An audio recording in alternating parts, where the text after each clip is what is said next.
Saya ada satu cerita bagaimana sedekah juga menjaminkan husnul khatimah. Ada seorang, termasuk seorang pendakwah, seorang ulama berdakwah di kota Madinah, cukup terkenal.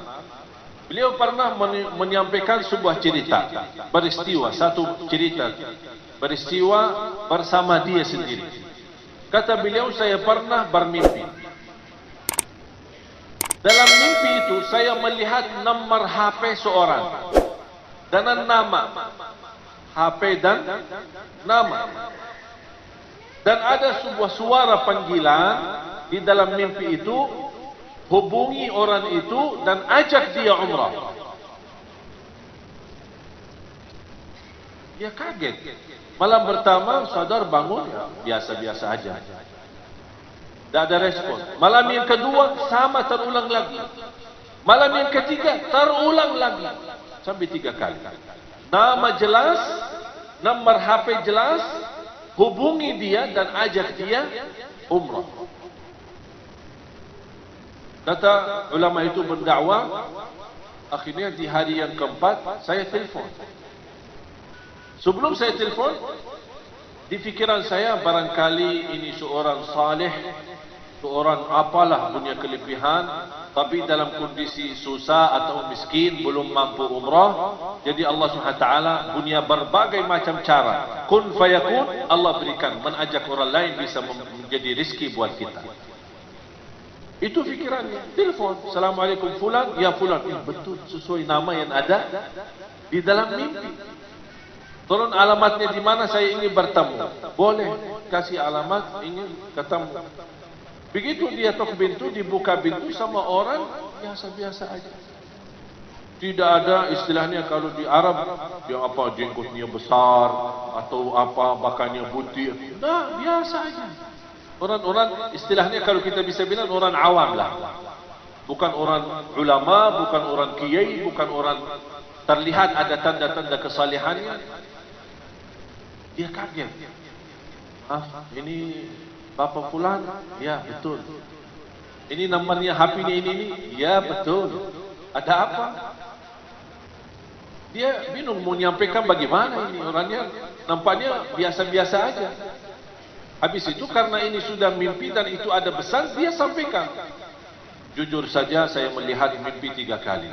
Diperintahkan, diajak kamu umrah. Dan bukti ini nomor HP dan ini nama. Kata beliau sebentar.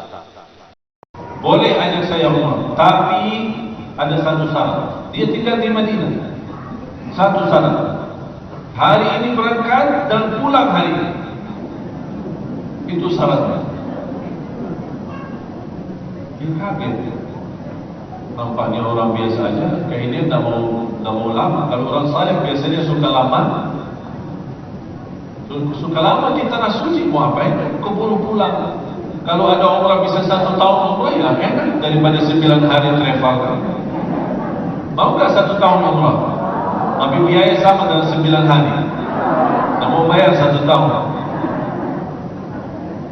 Tapi subhanallah, banyak jamaah kita yang mendapatkan kemudahan bisa ke tanah suci, tapi terlihat mereka banyak di pasar daripada di masjid. Sibuk belanja. Karena dia tidak merasa nikmat dapat kemudahan ke tanah suci.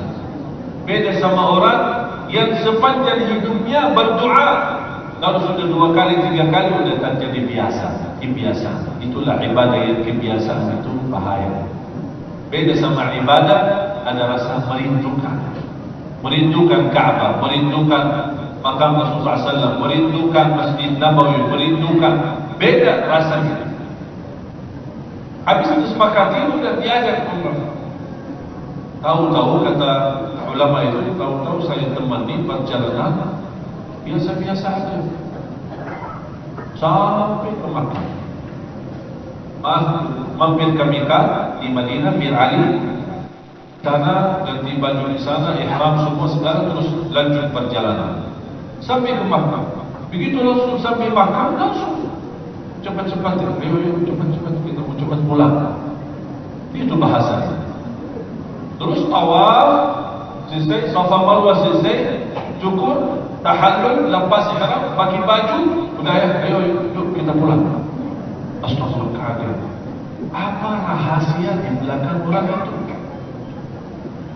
Pas begitu kami jalan kaki menuju ke parkir mobil untuk siap-siap pulang, tiba-tiba orang itu, maaf, saya mau balik lagi ke masjid. Astagfirullah. Oh sebentar, cepat sebentar mau balik lagi.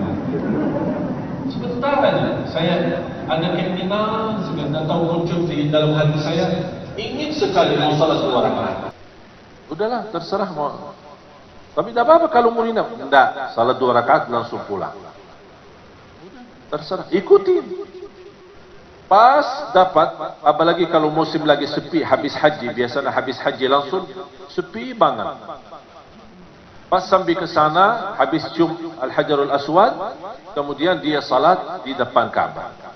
Salat 2 rakaat. Kata ulama itu, saya perhatiin. Salat pertama, baca ruku, sujud. Rakaat kedua, berdiri, ruku' dan sujud. Pas di sujud yang terakhir, lama sujudnya. Pas saya datang, lama, terasa lama banget, bukan biasa. Ini dari tadi cepat-cepat malah. Kok ini kok terakhir kok lama? Oh barangkali mau berdoa. Tapi terlihat lama, bukan biasa. Didekatin, digerakkan, ternyata sudah meninggal dunia. Allah Subhanahu wa ta'ala.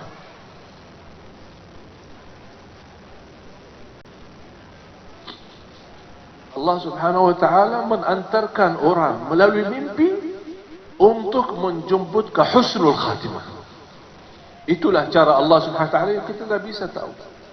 Tidak bisa tahu. Allah maha baik, bahkan terlalu baik sama manusia. Inilah diantaranya seorang susah payah tidak punya kemampuan bisa berumrah, Allah hantarkan melalui mimpi bisa diajak umrah, bahkan dihantarkan ke Makkah, ke tanah suci supaya dapat husnul khatimah di sana. Inilah cara Allah. Kalau Allah berikan izin husnul khatimah, tidak ada yang bisa membindahkan husnul khatimah itu. Orang biasa, orang awam, bukan seorang apa kelebihannya.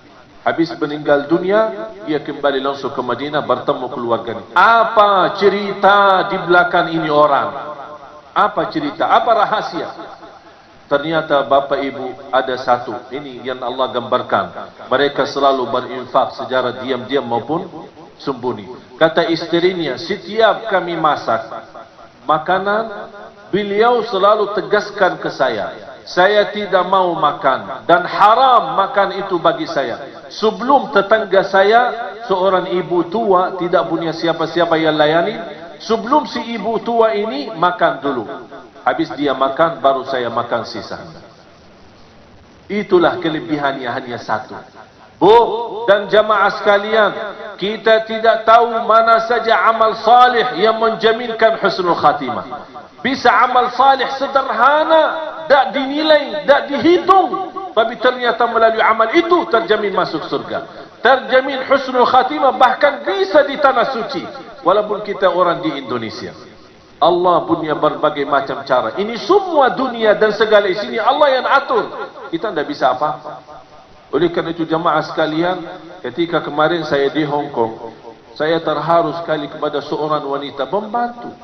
Baru saja saya dapat dengar berita dia kembali ke tanah air nikah, kemudian kembali lagi ke Hong Kong bekerja. Pas kemarin saya mengisi acara bersama imam besar Masjid Qiblatain di Hong Kong, ada seorang ibu itu datang kepada saya sambil menangis. Dan dia menyerahkan mas kawin. Dia berkata, ini mas kawin sedekahku untuk tunanetra di Indonesia. Seorang pembantu yang baru saja nikah, belum menikmati mas kawinnya, dia sudah bersedekah.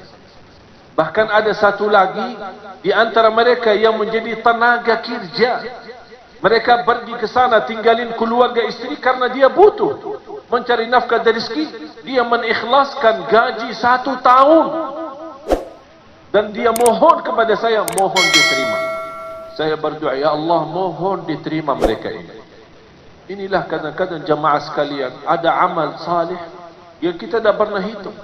Dapatlah kita fikirkan, tapi ternyata melalui amal salih itu bisa membahagiakan orang lain, bisa berguna bagi orang lain. Wallahi, dengan kun fayakun Allah berikan pahala yang begitu luar biasa.